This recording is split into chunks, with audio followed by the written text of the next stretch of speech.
नेता प्रतिपक्ष जयराम ठाकुर ने प्रदेश की कांग्रेस सरकार पर बड़ा जुबानी हमला बोला है। नेता प्रतिपक्ष ने कहा कि 2 साल के कांग्रेस कार्यकाल में हिमाचल पूरे देश में सुर्खियों में बना हुआ है, चाहे मस्जिद विवाद हो या टॉयलेट टैक्स।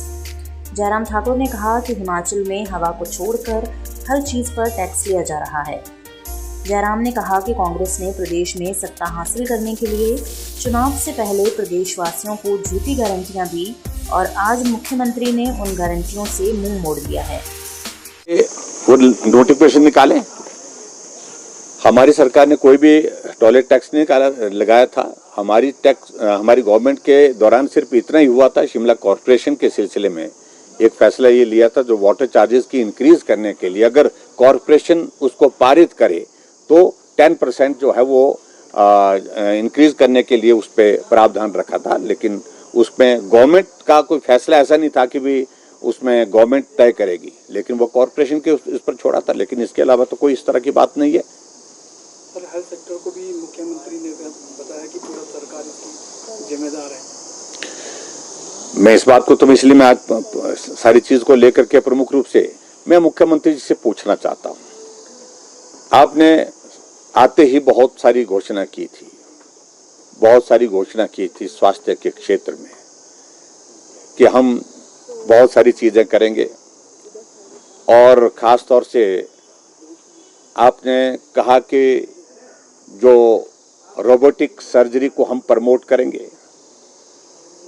आपने हिमाचल प्रदेश में कहा था कि हम जो है वो यहाँ पर पैट स्कैन जो है हर डिस्ट्रिक्ट में लगाएंगे। वो एक मजाक का विषय भी बना था, अभी तक आईजीएमसी में भी लग नहीं पाया है। हमारी सरकार ने उसकी शुरुआत की है और वो काम अभी इन प्रोसेस है। मुझे लगता है कि पूरा होगा, लेकिन मैं इतना जरूर पूछना चाहता हूं कि उसका क्या हुआ। उसके बाद हमने इस बात को सुनिश्चित करने के लिए उनको कहा था, बाकी तो आप छोड़िए, जो इमरजेंसी है, इमरजेंसी में सुविधाएं देने के लिए जो एक बेड पर 3-3 पेशेंट होते हैं, उस पर क्या किया। अभी मैं कुछ दिन पहले गया था आईजीएमसी में, यही स्थिति थी। एक बेड पर 2 मरीज, एक बेड पे 3 मरीज, ये स्थिति वहां पर। यानी कि आईजीएमसी की मैं बात कर रहा हूँ, जो बिल्कुल जो शिमला में हमारा बिल्कुल प्रदेश का सबसे बड़ा स्वास्थ्य संस्थान एक तरह का है।